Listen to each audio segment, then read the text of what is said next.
Salut toi. Aujourd'hui, on plonge dans une affaire qui, honnêtement, donne froid dans le dos. Si tu veux soutenir la chaîne, pense à t'abonner et à rester actif. C'est tout simple pour toi, mais pour moi, ça change tout. Vraiment, merci d'avance. Allez, prépare-toi. Parce que ce qu'on va décortiquer ensemble, c'est pas juste une histoire triste. C'est un véritable cauchemar. Tu sais, on dit que les premières impressions peuvent être trompeuses. Et dans le cas d'aujourd'hui, c'est un euphémisme, parce qu'il y a des gens qui savent tellement bien jouer la comédie qu'on leur ouvrirait notre porte, notre cœur, notre vie, sans même se méfier.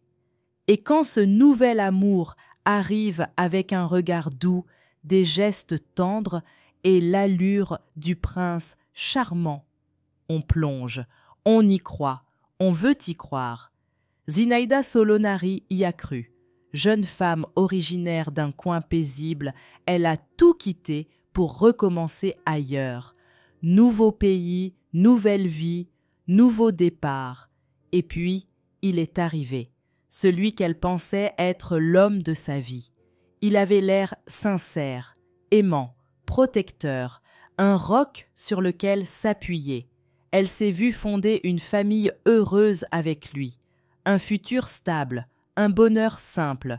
Mais ce qu'elle ne savait pas, c'est que derrière ce masque de douceur se cachait un danger, un vrai, pas une simple erreur de casting, non, un rôle principal dans un drame sanglant. Zinaïda Solonari a vu le jour le 18 février 1982. Dans une petite ville paumée du sud-ouest de la Moldavie. Rien de glamour, un bled provincial, ouvrier, où les fins de mois étaient serrées dès le début du mois. Elle était l'aînée de 2 filles. Ses parents, des travailleurs modestes, usés jusqu'à l'os à force de se lever à l'aube pour gagner, juste assez pour survivre. Même avec toute la bonne volonté du monde, les factures ne se sont jamais mises à fondre par miracle. Mais malgré ce quotidien rude, Zinaïda n'a jamais été seule. Sa petite sœur Oksana, de 4 ans sa cadette, était là, tout le temps. Les deux étaient comme les 2 doigts de la main, inséparables, fusionnels, presque télépathes. Cette complicité intense, ce lien indéfectible, allait plus tard peser lourd dans le destin de chacune. À l'adolescence, Zinaïda a fait comme beaucoup d'ados.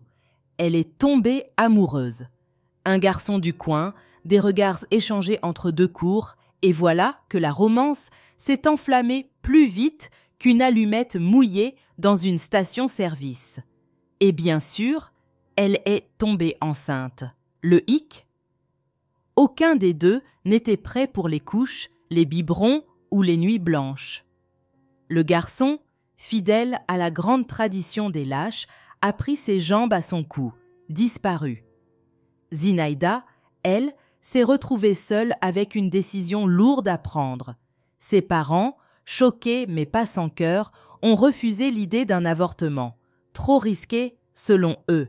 Et puis, qui sait, ça pourrait l'empêcher d'avoir des enfants plus tard. Alors, ils ont serré les dents, promis de l'aider et ont accueilli la nouvelle réalité. En novembre 1998, à seulement 16 ans, elle a mis au monde une petite fille. Elle l'a appelée Vitalia. La suite, elle a fini ses études tant bien que mal. Puis elle a enchaîné les petits boulots, rien de glorieux. Des jobs mal payés, précaires, souvent épuisants. Mais dans sa ville, décrocher un vrai emploi stable, c'était presque aussi rare qu'une journée sans nuages en hiver. Zinaïda a vite compris une chose. L'avenir, elle ne le construirait pas dans ce coin reculé de Moldavie, où les rêves finissent souvent noyés dans les dettes. Alors, elle a pris une décision radicale. Tout recommencer ailleurs, quitter le pays, changer de vie, tourner la page, quitte à écrire le prochain chapitre à l'étranger. Au printemps de l'année 2004, elle a fait ses valises. Pas de luxe ni de superflu, juste l'essentiel. Et sa fille de 5 ans, Vitalia. Ensemble, elles ont pris la route pour l'Italie. Direction: Bergame, une ville charmante, nichée entre montagnes et ruelles pittoresques. À 21 ans, elle s'est installée là-bas, a trouvé un petit appartement et n'a pas perdu de temps pour bosser. Elle a été embauchée comme serveuse dans un restaurant du coin.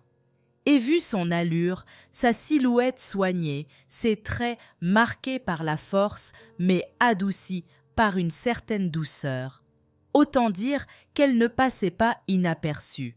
Mais non, elle n'était pas là pour flirter dans les ruelles italiennes ou collectionner les aventures d'un soir. Zinaïda cherchait quelque chose de vrai, de stable, de sérieux. C'est là qu'il est entré en scène, Maurizio Quattrocchi, presque 12 ans de plus qu'elle, ouvrier dans la maçonnerie et les finitions d'intérieur. Rien de très glamour, mais il savait y faire. Dès les premières rencontres, il a sorti le grand jeu, fleurs, cadeaux, petits tours de Bergame, compliments à l'appel, un vrai manuel ambulant de séduction. Et il n'a pas seulement visé Zinaïda. Il a aussi charmé Vitalia, avec une précision chirurgicale. Gâteaux, jouets, promenades, il a joué les beaux-pères idéaux. Et ça a marché. Zinaïda, elle, n'avait jamais été traitée ainsi par un homme. Elle s'est sentie vue, considérée, protégée. L'écart d'âge, franchement, elle s'en fichait. Très vite, leur relation est devenue sérieuse. Ils ont commencé à sortir ensemble, à passer de plus en plus de temps en famille, comme si tout ça avait toujours existé. Maurizio, lui, s'est même dit prêt à adopter officiellement Vitalia si les choses devenaient sérieuses entre eux. Il voulait se marier, créer un vrai foyer, poser les fondations d'une famille. Et face à autant de bonnes intentions et de promesses, Zinaïda a dit oui, 6 mois après leur rencontre. Mais, et c'est là que le conte de fées commence à perdre ses paillettes, ce cher Maurizio avait un passé.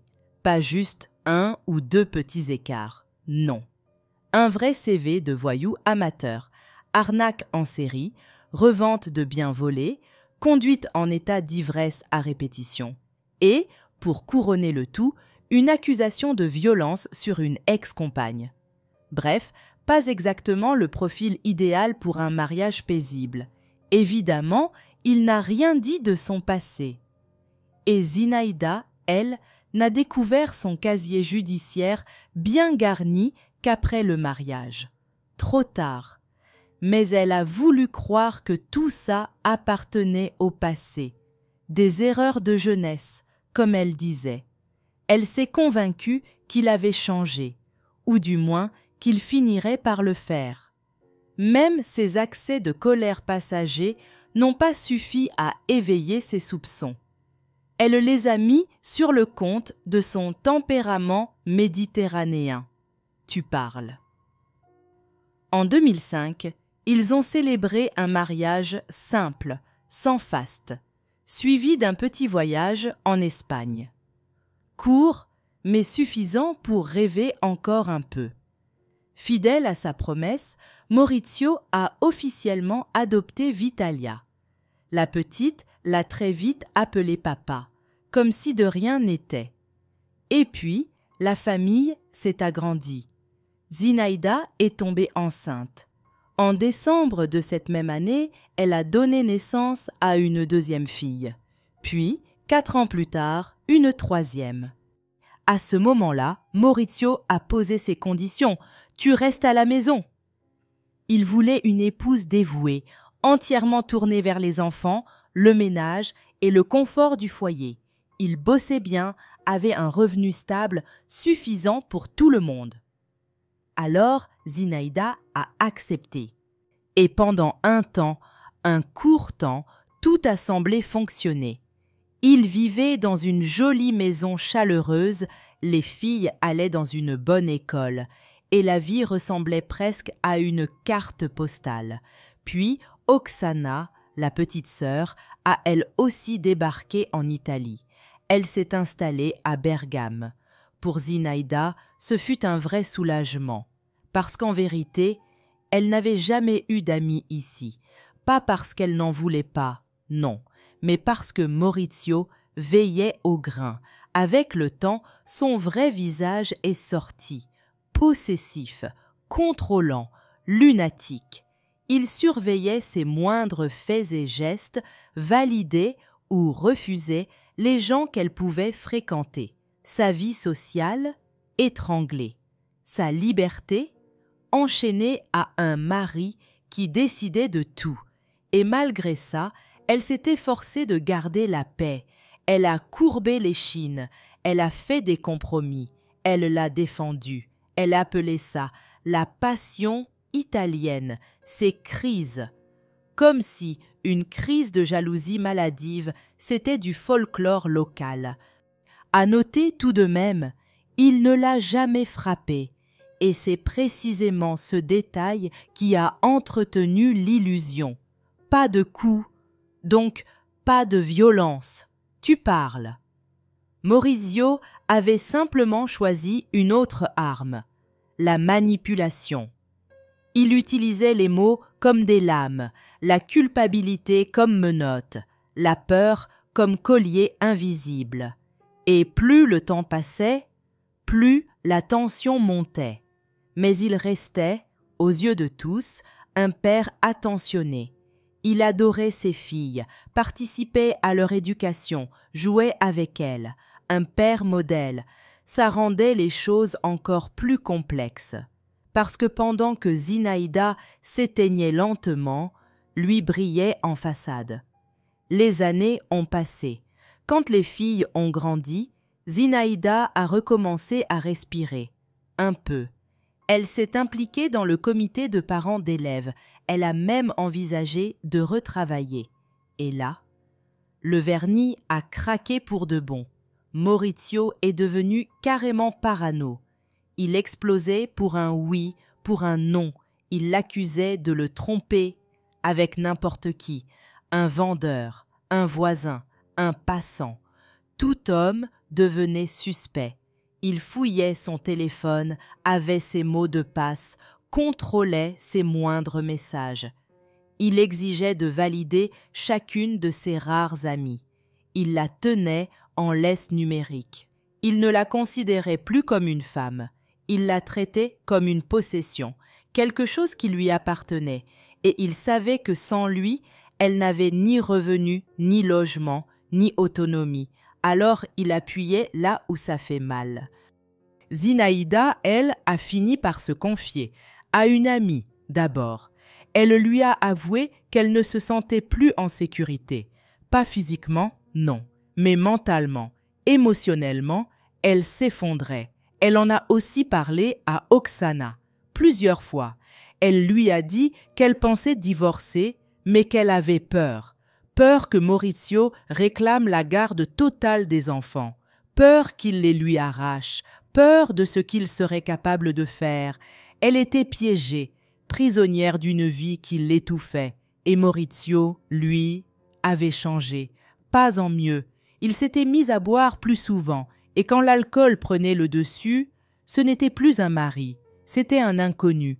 Vers la fin de l'année 2018, Maurizio a explosé en plein vol. Après une violente dispute avec la direction de l'entreprise où il bossait depuis des années, il a claqué la porte.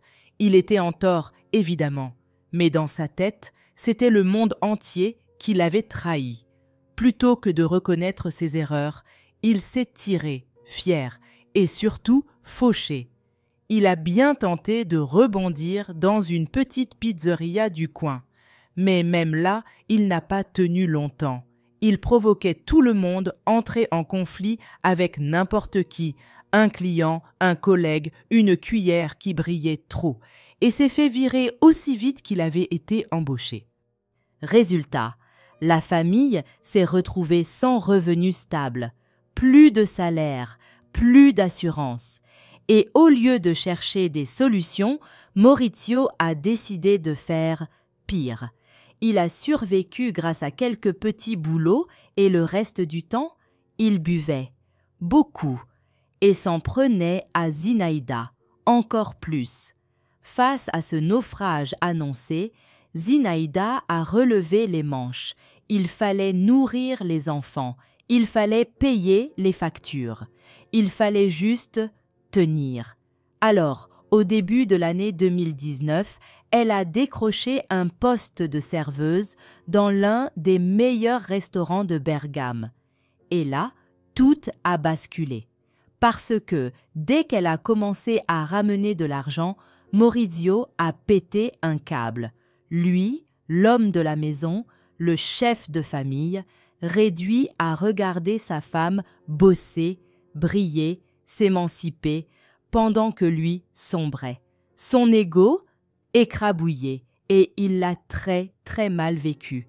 Il s'est mis à la harceler quotidiennement, des appels, des interrogatoires, des accusations d'adultère, bien sûr sans aucune preuve, mais avec une conviction délirante. Il lui a ordonné de démissionner immédiatement, comme si elle lui appartenait encore plus maintenant qu'il était au chômage. Mais Zinaïda savait que c'était elle ou la rue. Son salaire, pour une fois, leur permettait de survivre. Et avec les pourboires, elle gagnait même plus que Maurizio ne l'avait jamais fait dans ses grandes années. Une humiliation qu'il n'a jamais digérée. Alors il l'a rabaissée, tout le temps, devant les filles, devant les autres, il l'a traitée comme un parasite, alors qu'elle faisait vivre tout le monde. Et pendant ce temps-là, lui, il ne cherchait plus rien. Il buvait, encore plus, et plus fort. Chaque appel manqué devenait une déclaration de guerre. Il exigeait qu'elle décroche immédiatement, la forçait à activer la caméra pour prouver où elle se trouvait et avec qui.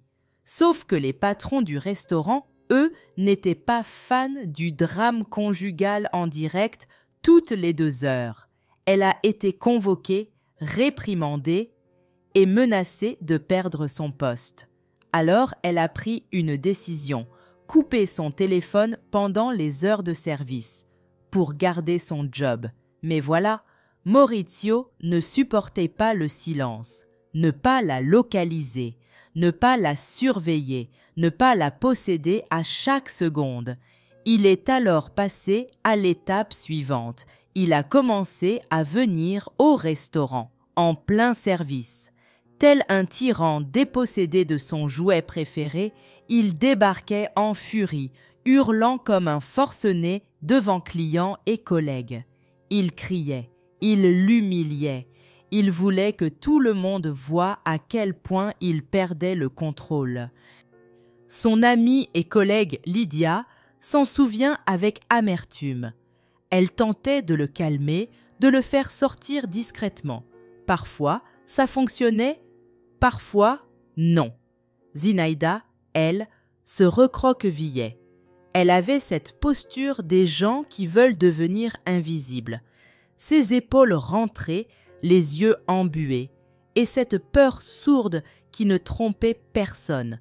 Peu à peu, son corps a parlé pour elle. Elle a maigri. Ses gestes sont devenus mécaniques, toujours gentille, toujours professionnelle, mais avec le regard d'une proie. Elle sursautait au moindre bruit, jetait des coups d'œil nerveux vers la porte, comme si elle craignait qu'il surgisse à tout moment. Et puis un jour, il a franchi la ligne.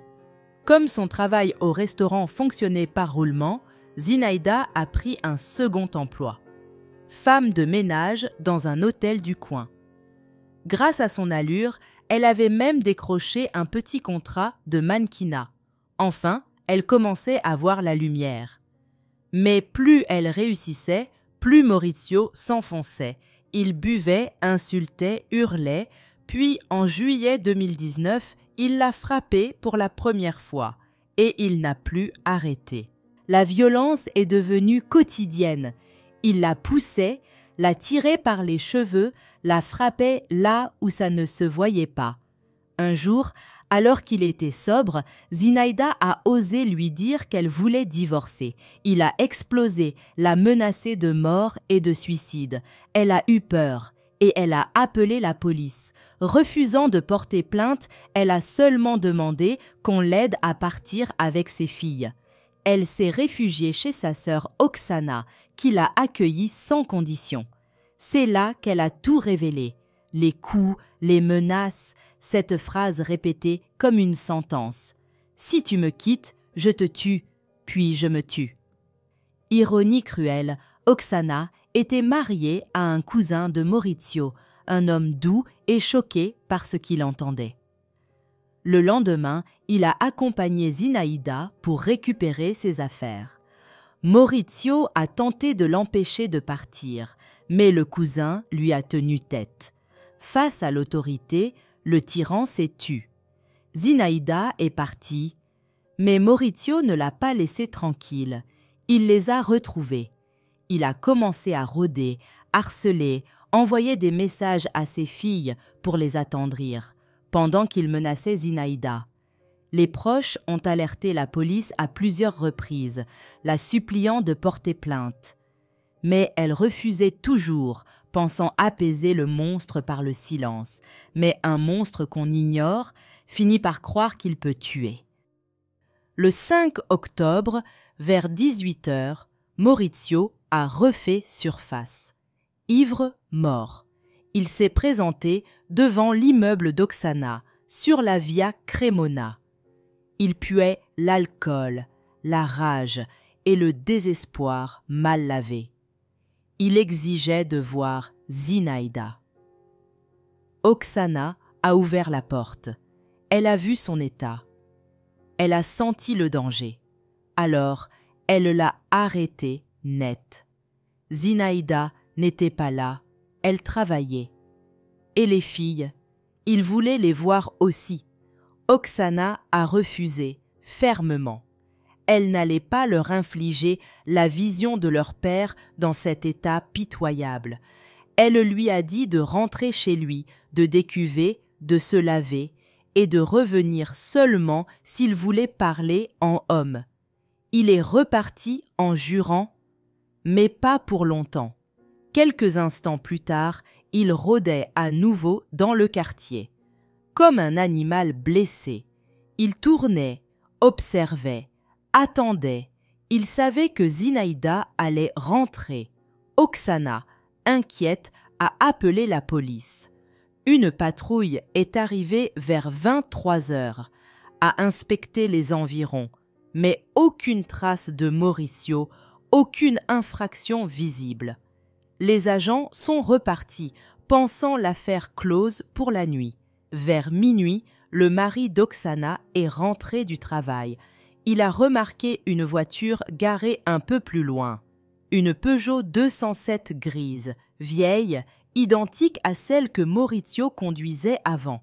Il l'a signalée à sa femme. Ils ont fouillé les alentours de l'immeuble, mais personne dans la voiture, personne autour, rien. Oksana, désormais gagnée par une angoisse viscérale, a envoyé un message à sa sœur. « Préviens-nous quand tu rentres, on viendra te chercher dehors. Sois prudente. » Mais Zinaïda n'a pas écouté. Après toutes ces années à vivre dans la peur, elle s'était blindée. Elle croyait pouvoir gérer. Elle pensait que le monstre qu'elle avait connu n'oserait pas aller si loin. Elle a promis d'appeler. Elle ne l'a jamais fait, et cette erreur lui a coûté la vie. Dans la nuit du 6 octobre, vers 2h du matin, un hurlement a déchiré le silence. Oksana et son mari se sont levés en sursaut. Le cri venait de dehors, mais leurs fenêtres donnaient de l'autre côté du bâtiment. Oksana a su. Instinctivement, elle a couru dehors, avec son mari. Mais c'était trop tard. Zinaïda était là, étendue sur le sol, juste devant l'entrée de l'immeuble. Elle baignait dans son sang, une plaie béante à la gorge, une scène insoutenable. Les voisins avaient déjà alerté les secours. Oksana s'est précipitée à genoux, a tenté de stopper l'hémorragie à main nue. Elle lui hurlait de ne pas fermer les yeux. Elle l'implorait de tenir bon, mais le sang coulait trop vite, trop fort. Quand les secours sont arrivés, Zinaïda avait déjà succombé. Et personne n'a douté une seule seconde de qui était responsable. La famille a immédiatement donné le nom de Maurizio Quattrocchi, sa photo, son adresse, la description de sa voiture. Un avis de recherche a été diffusé dans toute la région dans l'heure. Les caméras de surveillance ont montré la direction de sa fuite. Mais à ce moment-là, il avait déjà quitté la ville. La police a pensé qu'il avait peut-être abandonné sa voiture quelque part pour se cacher dans une zone rurale ou forestière. Des barrages ont été mis en place, mais l'homme a réussi à échapper à la capture pendant presque 20 heures, fuyant, mais sans plan. En réalité, il ne savait même pas où aller. Un fugitif paumé, sans itinéraire, sans issue. Le soir du 6 octobre, il s'est arrêté dans une station-service d'une banlieue voisine. Il a tenté de faire le plein. Et là, les forces de l'ordre l'ont arrêté. Au moment de son interpellation, il était sobre, en apparence. Il a juré qu'il ne se souvenait de rien. L'alcool, selon lui, avait tout effacé. Il a affirmé qu'il aimait toujours sa femme, qu'il voulait la reconquérir, qu'il n'avait jamais voulu lui faire du mal. Il a qualifié l'événement de « tragique accident ». Mais plus personne ne croyait à ces histoires. Pas les policiers, pas la famille, et surtout pas les médecins légistes, parce que les blessures infligées à Zinaïda étaient d'une brutalité telle qu'elles ont choqué même les experts les plus aguerris. 18 coups de couteau, c'est ce qu'elle a reçu. 18. Parmi eux, 3 en plein visage, 8 profonds à la gorge et au torse, 7 sur les bras, les mains, des blessures de défense, parce qu'elle a lutté, jusqu'au bout, parce qu'elle ne s'est pas laissée faire. Son poumon a été perforé, son artère carotide sectionnée, l'aorte déchirée. Elle s'est vidée de son sang, trop vite. Même avec les secours à la porte, personne n'aurait pu la sauver. L'arme, un couteau de cuisine, grand, tranchant, abandonné à une vingtaine de mètres de là, jeté comme un vieux mouchoir en pleine fuite. Lors de son interrogatoire, Maurizio a joué la carte de l'amnésique fragile. Il n'a reconnu qu'une partie des faits. Il a juré qu'il ne voulait pas faire de mal à la mère de ses enfants, qu'il voulait juste parler. Parler? Avec un couteau? Quand on lui a demandé pourquoi il était armé, il a sorti une perle. Il ne l'avait pas emmenée.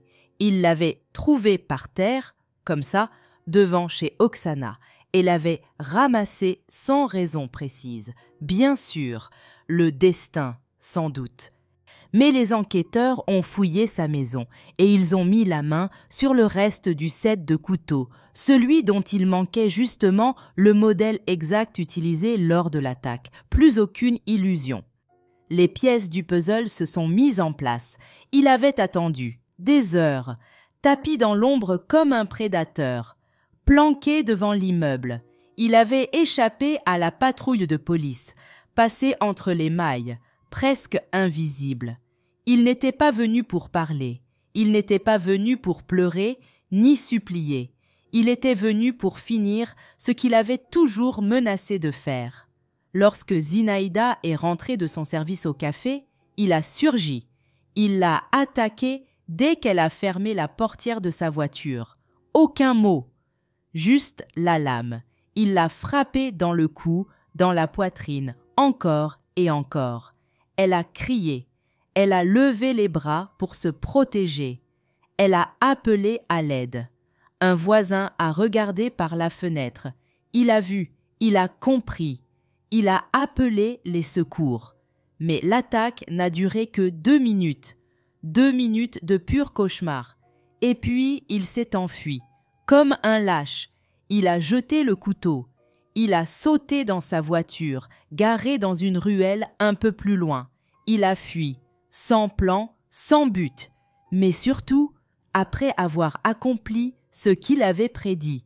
Zinaïda Solonari est morte assassinée par l'homme qui avait promis de l'aimer. Un homme qu'elle a fui, puis ignoré, puis supplié d'arrêter. Un homme qu'elle a protégé trop longtemps pour éviter le scandale, pour protéger ses filles. Mais le silence n'a pas été un bouclier, et sa confiance lui a coûté la vie. Le procès de Maurizio a débuté en décembre 2019. En entrant dans la salle d'audience, il avait cette mine grave, ce regard vide. Il a dit regretter. Il a parlé de remords. Il a juré que rien n'avait été prémédité, que tout s'était joué dans un accès de colère, un dérapage, un moment de folie, un de plus. Son avocat a tenté de plaider l'imprévu, racontant encore cette fable du couteau trouvé par terre, comme si un homme qui attend des heures dans l'ombre, armé, était juste un passant distrait. Mais les preuves étaient là, solides, imparables. Le couteau, pris dans sa propre cuisine, les caméras, les témoignages, les messages menaçants, tout concordait. À la barre, les proches de Zinaïda ont défilé. Amis, collègues, sa sœur, son beau-frère.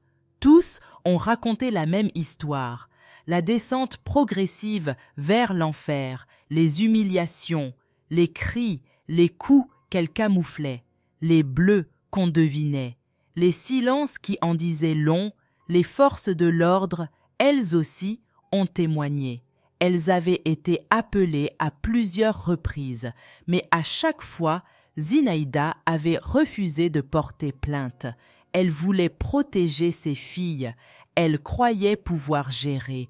Elle pensait encore pouvoir calmer la tempête à main nue. Et puis, il y a eu Vitalia, la fille aînée, devenue adulte. Elle est venue affronter celui qu'elle appelait autrefois papa. Elle a témoigné. Les 2 plus jeunes ont été épargnés. Inutile de leur faire revivre l'horreur. Le dossier était déjà accablant. Maurizio risquait la prison à vie. Et cette fois, ce n'était pas une menace, c'était une certitude. Mais avant que le jugement ne tombe, il a fait ce qu'il avait souvent promis de faire. Dans sa cellule, il a mis fin à ses jours, tirant jusqu'au bout, même dans sa mort. D'après son avocat, son plus grand cauchemar était de voir ses filles témoigner contre lui. Alors, au lieu d'assumer, il s'est effacé, lâchement. Après la tragédie, la garde des 3 filles a été confiée à Oksana, alors âgée de 32 ans. Elle n'a pas hésité une seconde. Elle ne pouvait pas les abandonner. 3 enfants, orphelines du jour au lendemain, avec pour seul repère les bras d'une tante qui les a toujours aimées comme les siennes. Zinaïda Solonari est morte pour avoir trop cru à la bonté d'un homme qui ne méritait même pas son regard. Elle a fui, elle s'est battue, elle a tendu la main jusqu'au bout.